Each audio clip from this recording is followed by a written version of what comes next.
আজকে দোকানদারি করতে গিয়া সেই লেভেলের একটা কটকাইছি। কথায় আছে না, অতি চালাকের গলায় ধরি, আমারও ঠিক আজকে এই অবস্থা। তবে আমি কোনো চালাকি করছি না, আমার সমস্যাটা হইতেছে আমি একটু মিশুক মানুষ, সবার সাথে তাড়াতাড়ি মিশে যাইতে চাই। যেহেতু আমি বিদেশে দোকানদারি করি, সেই ক্ষেত্রে কাস্টমারকে ম্যানেজ করার জন্য আমি বিভিন্ন সময় ইংরেজি, আরবি, বাংলা মিশাইয়া মনে করেন যে কথা বলি। ভাষা যেটাই হোক, কাস্টমারে বুঝলো বুঝুক, না বুঝলেন নাই। আমার কথা হইলো, কাস্টমার যেহেতু দোকানে আসছে ফুল কেনার জন্য, তাইলে তারে মাথায় রাখা লাগবো সব সময়। আর যদি কাস্টমার চেয়ারে বসে মোবাইল টিপে, তাইলে কথা বলার আর কোনো প্রয়োজন মনে করি না। আর যদি সামনে দাঁড়াই থাকে, তাইলে অনায়াসে আমার কথা বলা লাগবো। নয়তো কাজ করবো আমি আর মাস্টারি করবো কাস্টমারে। 101টা ভুল ধরবো, 101টা অর্ডার দিব। ভালো ফুলগুলারে নষ্ট বলবো, আর নষ্ট ফুলগুলারে ফ্রিতে দিতে বলবো। আজকে দোকান খোলার পর প্রথম যে কাস্টমারটা ছিল, সেই কাস্টমারটাই আমারে কর দিল। আইসা বলতেছে ফুলের তোড়া লাগবো, তবে কত রিয়ালের ফুল লাগবো এইটা সে বলতেছে না, আমার বলতেছে আমি কাজ করতাম, মানে ফুল রাখতাম, সে পরে অনুমান করব কোন কোন কালার দিয়ে ফুলের তোড়া বানাই দিব। সে আমার কালার গুলা দেখাই দিল, আমি আমার মতো করে ফুলগুলা রাখা শুরু করলাম।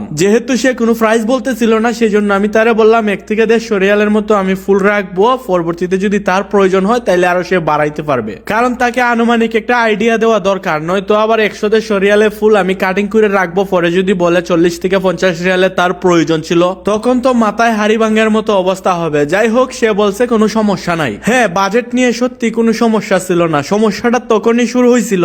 আজকের এই কাস্টমারটা ছিল একটু কালো বর্ণের, দেখতে হুবহু সুদান দেশের মানুষের মতো। প্যান্ট গেঞ্জি, উপরে জ্যাকেট, মাথায় কেফ, দেখতে হুবহু সুদান দেশের মানুষদের মতো। সুদানিরা তো অনেক সময় কালো হয় দেখা যায়, আর এমনকি অনেক সুদানের কাস্টমার আছে যারা কিনা দোকানে এসে ফুল কিনে নিয়ে যায়। আমি সুদান দেশের মানুষ দেখলেই বলে দিতে পারি, আর যারা প্রবাসী থাকে তারা যে কোনো মানুষ দেখলেই বলতে পারে, কারণ বিদেশের মাটিতে এক এক দেশের মানুষের চালচলন, এক এক দেশের মানুষের পোশাক আশাক এক এক ধরনের হয়। আমাদের মতো বাংলাদেশিরা দাড়িওয়ালা শার্ট প্যান্ট অথবা গেঞ্জি ব্যবহার করে, আর যারা অন্যান্য দেশের যেমন সুদানি, তারা বড় ধরনের পাঞ্জাবি ব্যবহার করে, মোটা সোটা। আবার ফিলিপিনিদের চেহারা দেখলেই চিনা যায়, ইন্ডিয়ানদের মুজ দেখলেই চিনা যায়। আবার অনেকে আছে মনে করেন মাসরি, তাদেরকেও দেখলে চিনা যায়, সাদা লম্বা। আর সৌদিরা তো বেশিরভাগ তাদের দেশের পাঞ্জাবি, মাথায় ফাগরি থাকে, মানে এগুলা দেখলেই বোঝা যায়। তো আমি আজকে কি করছি, এই কালো বর্ণের মানুষটারে আমি বইলা দিছি যে আপনি কি সুদান দেশের? সে তো এই কথা শুনে রেগে গেছি, আমার বলতেছে আমার দেখতে কি সুদানিদের মতো লাগে। এই কথার উত্তর আর আমি দিতে পারছি না। যদি বলতাম হ্যাঁ সুদানিরা তো কালো, আপনার চেহারা কালো, মনে হয় সুদানি হবেন,